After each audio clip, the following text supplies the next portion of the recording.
Everyone, welcome back to my channel Sonali সোয়াল সোনালি পৃথিবীতে তোমাদের সবাইকে সুস্বাগতম। আমরা বামনি ফলস থেকে বেরিয়ে পড়েছি। বামনি ফলস থেকে বেরিয়ে আমাদের পেটে টান ধরেছে, তাই এখন আমরা যাচ্ছি সমতলের দিকে, কারণ পাহাড়ের বুকে তো আর খাবার পাবো না, খাবার খেতে হবে। সারাদিন ঘুরে বেড়াচ্ছি, খাওয়া দাওয়া হয়নি, তো চলো পাহাড় থেকে এখন নিচের দিকে যাচ্ছি। আমরা এখন পলাশ দেখব, পলাশ দেখতে দেখতে নিচের দিকে যাব, তারপর সেখানে গিয়ে খাওয়া দাওয়া করব, তারপর যাব একটা গ্রামে।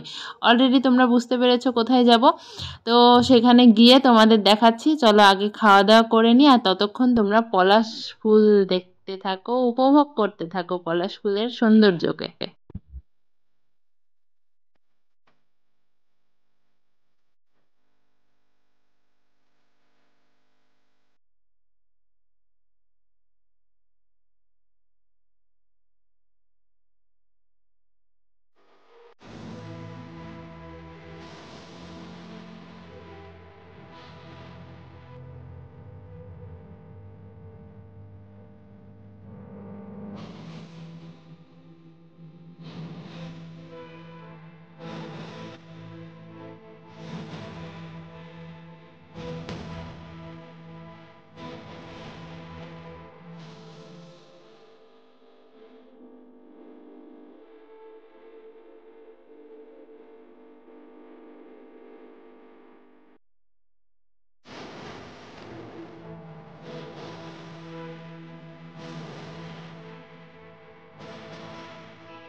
আমরা দুপুরে খাবার খেতে ঢুকেছিলাম, তো সেই খাবারটা খেয়ে একটু হাঁটতে বেরিয়েছি, কারণ খেয়ে অমনি গাড়িতে উঠলে প্রবলেম হয়ে যেতে পারে, আর সারাদিনের জার্নি।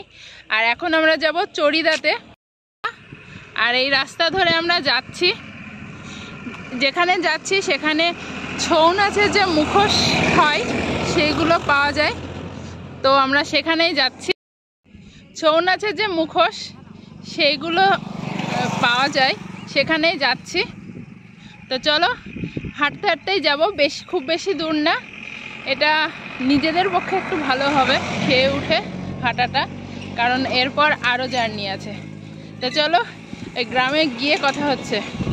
এই হচ্ছে গ্রামটা, আমরা গ্রামে চলে এসেছি। গ্রামে ঢুকতেই এখানে একটা মন্দিরের মতো একটা জিনিস দেখলাম, এটা কি আমি সঠিক জানি না, তবে দেখতে অনেক ভালো লাগছিল, সেজন্য একটু ক্যাপচার করলাম। আর গ্রামের বাড়িগুলো তোমরা দেখো কত সুন্দর, মানে ছোট ছোট বাড়ি, দেখতে অনেকটা সুন্দর লাগছে। আর আমরা কিন্তু মুখোশ গ্রামে চলে এসেছি, তো সেখানে এখন মুখোশ দেখবো, আরও অনেক কিছু দেখা যাবে।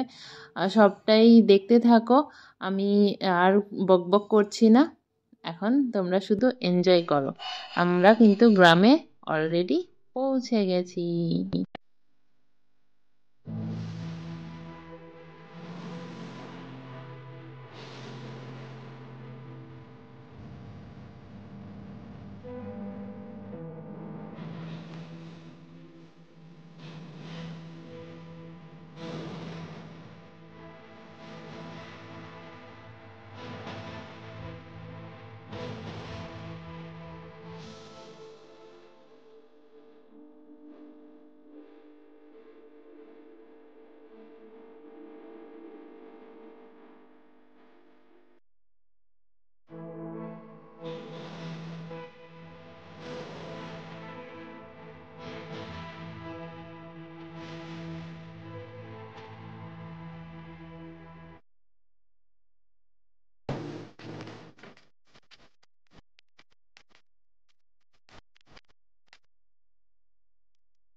একটা কাকু কাজ করছে, তার সাথে আমরা একটু কথা বলার চেষ্টা করলাম, তো দেখো তুমি কি বলছেন।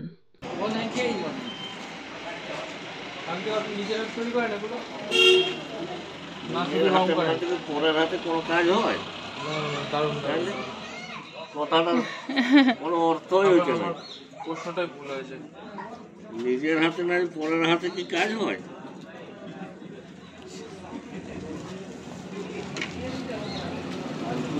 নিজের হাতটাই লাগবে। কত বছর হলো কাজ করছেন? মানে এর তো সব প্রশ্ন তো অনেক।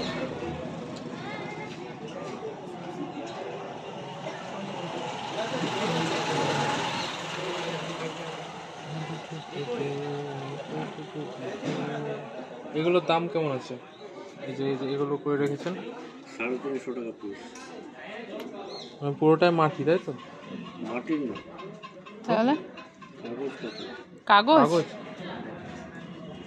তো কাকুর কাছ থেকে আমরা জানতে পারলাম এগুলো সব সম্পূর্ণ কাগজের তৈরি। কাগজের ওপর রং তুলির কাজ করা হয়েছে। হাতের কাজ, প্রত্যেকের হাতের কাজ অসাধারণ। এক একজনের হাতের কাজ এক এক রকম সুন্দর। আর দেখতেই পাচ্ছ তোমরা কতটা সুন্দর জিনিসগুলো।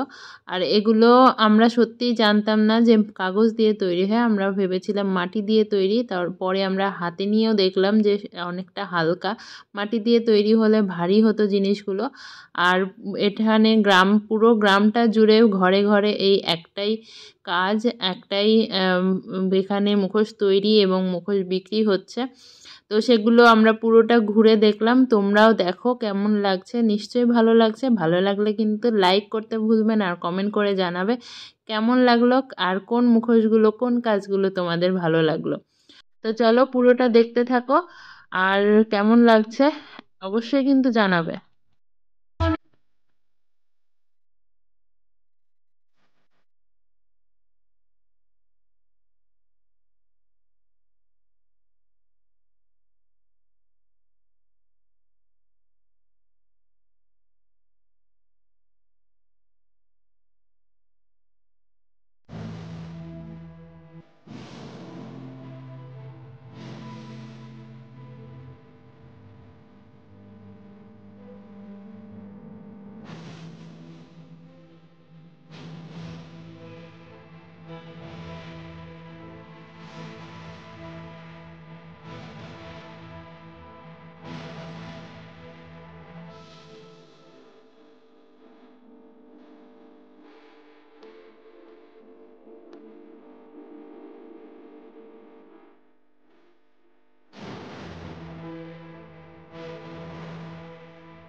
একটা কালো ভ্রমর গুনগুন গো।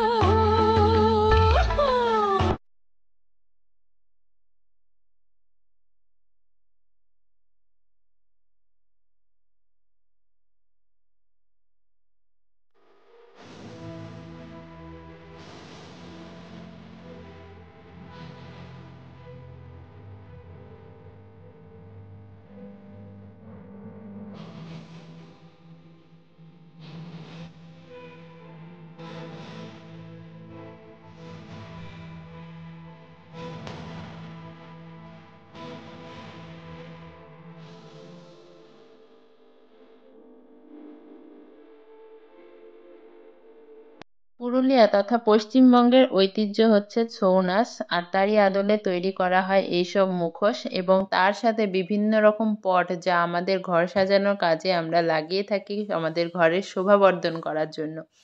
তো সেগুলো এই গ্রামের লোকদের হাতের ছোঁয়ায় রং ও তুলিতে তারা সুন্দর করে তোলে এবং তাদের অক্লান্ত পরিশ্রমে এই সব সুন্দর সুন্দর জিনিসগুলো তৈরি হয়। তো আমি তো এখানে গিয়ে সত্যিই মুগ্ধ হয়ে গেছি। তোমাদের নিশ্চয়ই অনেক ভালো লেগেছে। ভালো লাগলে লাইক করো, কমেন্ট করে জানিও। আর চ্যানেলে যদি নতুন হয়ে থাকো তাহলে সাবস্ক্রাইব করে দিও।